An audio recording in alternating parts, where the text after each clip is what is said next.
और बच्चों कैसे हो, पढ़ाई चल रही है ना? बहुत बढ़िया, पढ़ाई करते रहना है। केवल यही 2 साल आपकी जिंदगी बना देगा या बिगाड़ देगा। तो हमें और आपको दोनों को साथ में मेहनत करके अपनी जिंदगी बनानी है। मतलब मेरी क्या बनेगी, मेरी तो ऑलरेडी बन चुकी है। आपको अपनी जिंदगी बनानी है, आपको आईआईटी और नीट क्रैक करना है। ठीक है बच्चों, तो मैं इस क्वेश्चन को सॉल्व करता हूं, लेकिन मेरे सॉल्व करने से पहले आपको इस क्वेश्चन को वीडियो पॉज करके खुद से सॉल्व करना है। उसके बाद ही आपको मेरे सारे वीडियोस और क्वेश्चन सॉल्विंग का रिजल्ट मिलेगा, आपको कॉन्फिडेंस डेवलप होगा। ठीक है बच्चों, तो चलो मैं शुरू करता हूं। ये वाला question, refer to the figure below, find option A the magnitude, option B x and y component, option C the angle with the x axis of the resultant of OA vector, BC vector and DE vector। ठीक है बच्चों, सो ये A vector OA vector दे रखा है, BC vector दे रखा है and DE vector दे रखा है। तो सबसे पहले तो मैग्नीट्यूड निकालना है। ठीक है, मैग्नीट्यूड निकालना है resultant of OA, BC and DE vector. सबसे पहले तो हम OA, BC और DE वेक्टर का रिजल्टेंट बना लेते हैं। चलो बनाते हैं। ये हो जाएगा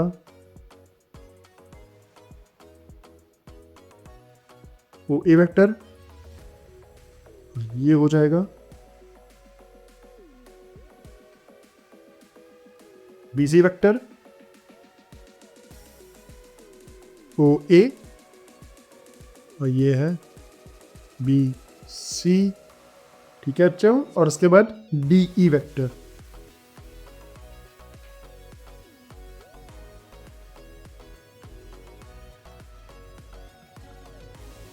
DE वेक्टर।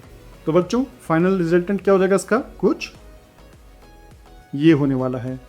ठीक है, तो चलो अब हम इसको वैसे सॉल्व करते हैं जैसे ऑलरेडी हम फॉर्मूले से सॉल्व करते हैं, क्योंकि हमें पता नहीं है एग्जैक्टली मैंने ये फिगर बनाया है, but figure as per the scale बनना है नहीं बना इसका कोई गारंटी नहीं है। तो मुझे लग रहा है कि ऐसा कुछ बनने का आंसर ये आएगा, बट देखते हैं आंसर यही आएगा या नहीं आएगा। तो सबसे पहले तो ये एंगल हमें बच्चों क्या करना है, एक एक करके एंगल निकालना है। तो ये एंगल कितना है बच्चों, 30 डिग्री है। ठीक है, सो इसका मतलब है ये एंगल भी कितना है, 30 डिग्री, और ये 30 डिग्री है। और बच्चों ये 60 है। ठीक है, तो ये कितना हो जाएगा बच्चों, ये हो जाएगा 90 डिग्री। ठीक है, क्योंकि स्ट्रेट लाइन 180 डिग्री की होती है, तो 90 + 60 + 30 180 डिग्री होता है। ठीक है, तो ये 90 डिग्री हो जाएगा। और अब हमें बच्चों ये परपेंडिकुलर है इसके, तो ये एंगल कितना हो जाएगा, ये 90 है, और ये एंगल 60 डिग्री, ये एंगल 90 डिग्री है, तो ये एंगल हो जाएगा 30 डिग्री, और फिर ये एंगल हो जाएगा 60 डिग्री। ठीक है बच्चों, आ रहे हैं ना समझ में? और उसके बाद सबके मैग्नीट्यूड दे रखे हैं। तो अब सबसे पहले तो एक बोला है कि मैग्नीट्यूड निकालना है। तो ठीक है, A vector plus B vector plus C vector का मैग्नीट्यूड निकालते हैं। तो सबसे पहले तो A vector plus B vector का हम निकालते हैं मैग्नीट्यूड। ठीक है बच्चों, सबसे पहले तो हम देखते हैं, ये तो मैंने एक फिगर बना लिया और ऐसे कर लिया है। तो अब सबसे पहले हम A वेक्टर मतलब OA वेक्टर और BC वेक्टर को जोड़ते हैं। तो चलो OA वेक्टर और BC वेक्टर को जोड़ते हैं हम लोग। सो ये हो गया, ये OA वेक्टर, ये BC वेक्टर है। तो अब हम इसका फॉर्मूला लिखेंगे, तो ये हो जाएगा OA वेक्टर का मैग्नीट्यूड 2 का स्क्वायर। सो वेट, मैं यहाँ लिखता हूँ पहले OA vector plus BC vector. ठीक है बच्चों,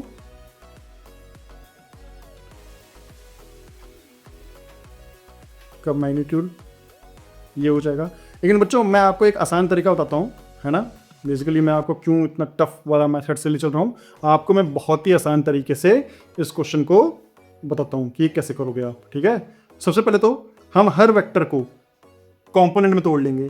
ठीक है, चलो भैया आपने बोला कंपोनेंट तोड़ लेंगे, तो कंपोनेंट में तोड़ लेते हैं। तो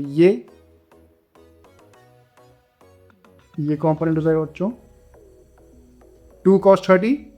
2 cos 30 कितना होता है 2 sin 60, मतलब 2 sin 60 2 3/2 मतलब 2 मल्टीप्लाई बाई रूट 3/2 मतलब रूट 3 हो जाएगा। और ये कितना हो जाएगा बच्चों, ये cos 30 है तो ये sin 30 हो जाएगा 2 sin 30 2 इंटू 1/2। ठीक है, अब इसको तोड़ लेते हैं हम लोग।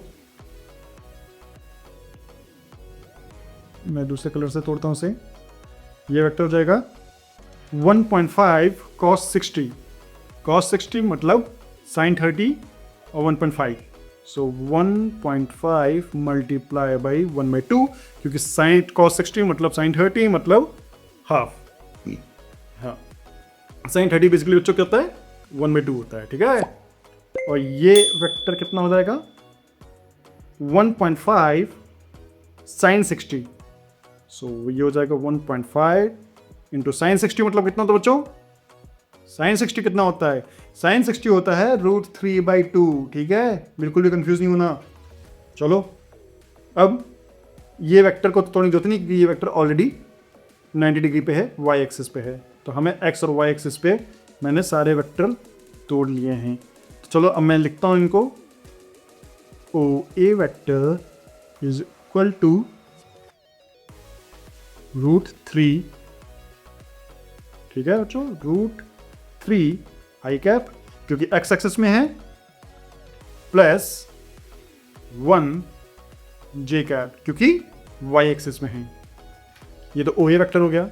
ठीक है, अब बी सी वेक्टर लिखते हैं हम। बी सी वेक्टर को ग्रीन पेन से लिखता हूँ, क्योंकि इसको मैं ग्रीन पेन से बनाया है मैंने।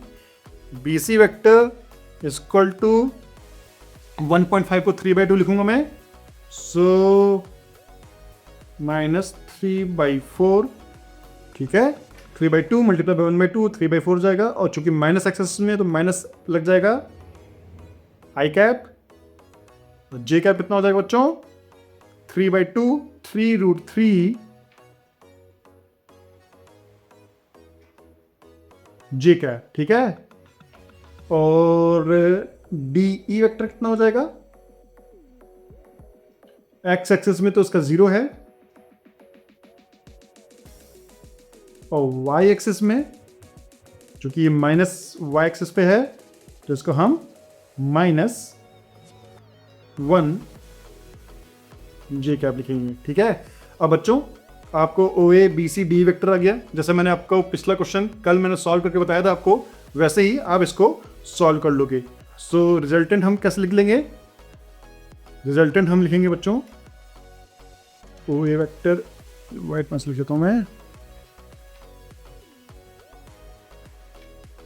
ओ A vector plus B C vector plus B E vector is equal to, सबके आई कैप जोड़ लेंगे हम, सो मतलब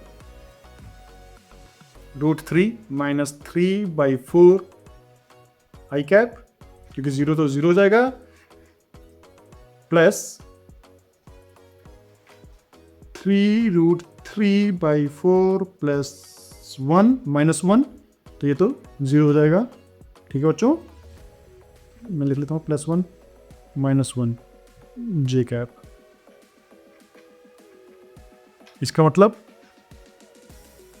रूट 3 -3/4 आई कैप प्लस 3 रूट 3/4 जे कैप। अब बच्चों आई कैप और जे कैप पे मैंने रिजल्टेंट निकाल लिया है। अब आप इसका मैग्नीट्यूड निकाल सकते हो, A vector A square plus B square और फॉर्मूला के, इसको मान लो ए है ना, या इसको मान लो ए, इसको मान लो बी, और उसके बाद मैग्नीट्यूड क्या हो जाएगा बच्चों, रिजल्टेंट का मैग्नीट्यूड हो जाएगा √(a² + b²। ठीक है, क्योंकि दोनों के बीच में आई और जे कैप में हमेशा 90 डिग्री का एंगल होता है, इसलिए 2ab cos थीटा cos 90 0 हो जाएगा। तो ये तो आंसर आपका एक आ गया। उसके बाद x एंड y कंपोनेंट्स, ये बच्चों ये है x और ये है y कंपोनेंट, सो a और b x और y कंपोनेंट आ गया। और उसके बाद angle with the x axis of the resultant, ठीक है। और उसके बाद जो रिजल्टेंट आएगा, है ना, रिजल्टेंट आएगा उसका x एक्सिस और y एक्सिस के बीच में रिजल्टेंट निकालना है। तो बेसिकली बच्चों इसको जब आप बनाओगे, मैं इसको थोड़ा सा ऊपर ले चलता हूं।